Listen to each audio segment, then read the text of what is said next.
ka-techies! Ayan, welcome back again sa aking Lee's Tech channel. So for today's video is may panibagong phone na naman tayong kikilatisin today. Ito, perfect ito sa mga naghahanap dyan ng budget-friendly smartphone.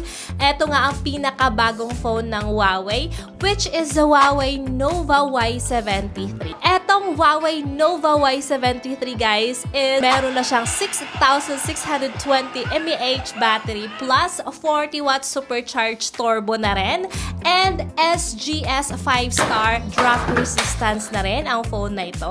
Marami ding special features ang phone na to guys at isa na nga ang X button quick up access and infrared. So malalaman natin yan more mamaya. And so since the battery life is a major highlight of this device, uunahin agad nating i-test ang battery performance ng phone na ito. And again guys, after testing the battery all day, the 6,620 mAh battery of this phone is truly a long-lasting battery. As you can see there, we've been using it for gaming, streaming, multitasking, non-stop ka-techies. And yet, it still has remaining battery life. May natira pa rin sa kanyang 17%. At grabe non-stop na yung gamit namin nun. So, kaya nakita nyo dyan, sobrang solid ng battery life ng phone na ito. So, yan, perfect po yan sa mga young working professionals out there na naghahanap ng long-lasting battery at durable battery din. That talaga naman can last in a day and even in a week, diba? If moderate use lang, ay talagang masasabi kong solid ito. And not all entry-level phones may ganitong klaseng impressive battery performance katulad ng phone na ito. So, yun na nga guys, when it comes to charging, it supports 40 watt SuperCharge Turbo. Ano naman ang battery niya? Sobrang laki ng battery na capacity ng phone na to. Para sa akin, impressive pa rin battery charging niya sa ganong span of time. And apart from that, it keeps the battery long even in negative 20 degrees extremely low temperature. So, ganun po ka-solid ang battery ng Huawei Nova Y73 guys. And on top of that, when the battery is fully charged, ang maganda dito guys is you can now play local videos for up to 1.4 days or you can watch online videos for 1.2 days or listen to music online for 2.6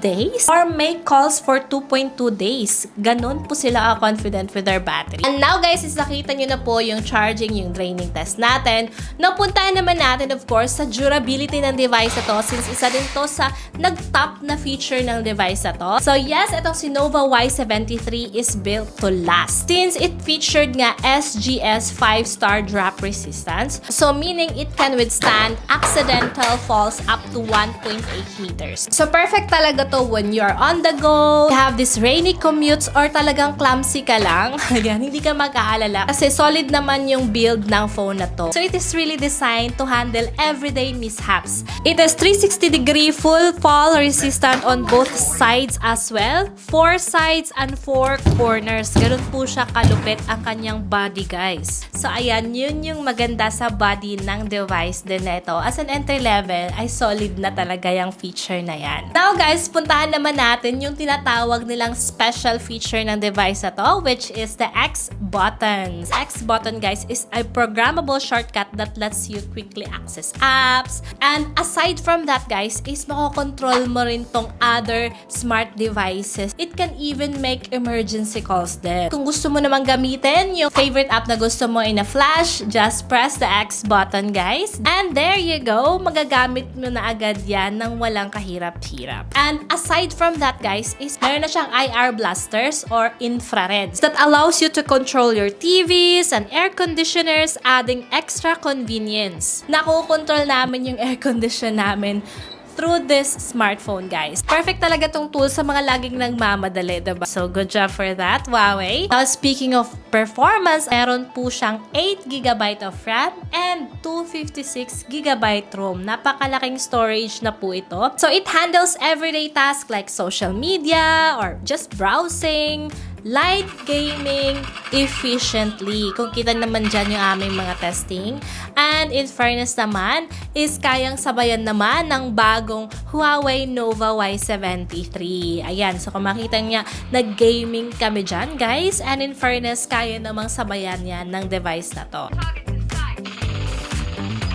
So, indeed, it really enhances performance, battery life, and multitasking efficiency. Now guys, punta naman natin of course ang camera performance naman itong bagong Huawei Nova Y73. Meron po siyang dalawang rear cameras. So yung main camera ito guys is 50MP and 8MP selfie camera naman. Itong 50MP main camera niya guys, makita nyo dyan that it really captures sharp and vibrant photos. At yung video recording naman ito guys is limited to 1080p at 30 frames per seconds naman. At ayan, makita nyo namang decent din yung video natin for casual use. Now, sa kanyang front camera naman guys, ayan, meron po siyang 8MP front camera at makita nyo rin po dyan yung mga sample shots natin. It has clear selfies din, though it lacks advanced AI enhancement. Now guys, puntahan na natin of course the design and build ng device na to. So as you look closely sa device na to guys, etong Huawei Nova Y73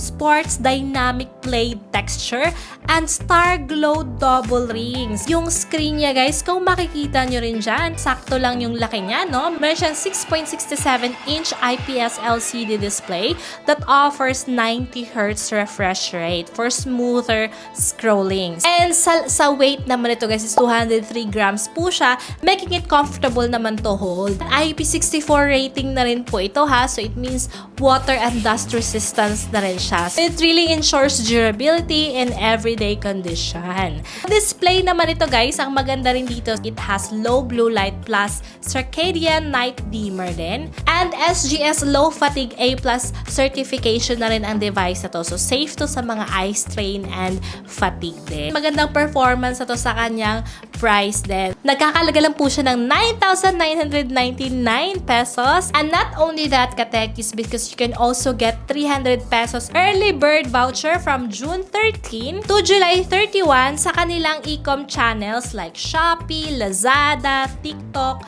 Kaya naman, you have to secure yours. So the question is, Huawei Nova Y73 worth it? Para sa akin guys, it's the top choice for budget-conscious consumers dyan. Kasi nga naman, this device offers unbeatable combination of premium features, plus long-lasting battery, and durable pa yung design niya at an affordable price only. So para sa akin, sobrang worth it na to, ka-techie. So sabi ko talagang itong Huawei Nova Y73 is definitely worth considering. So yan lang po guys. I hope na-enjoy nyo pong video na to.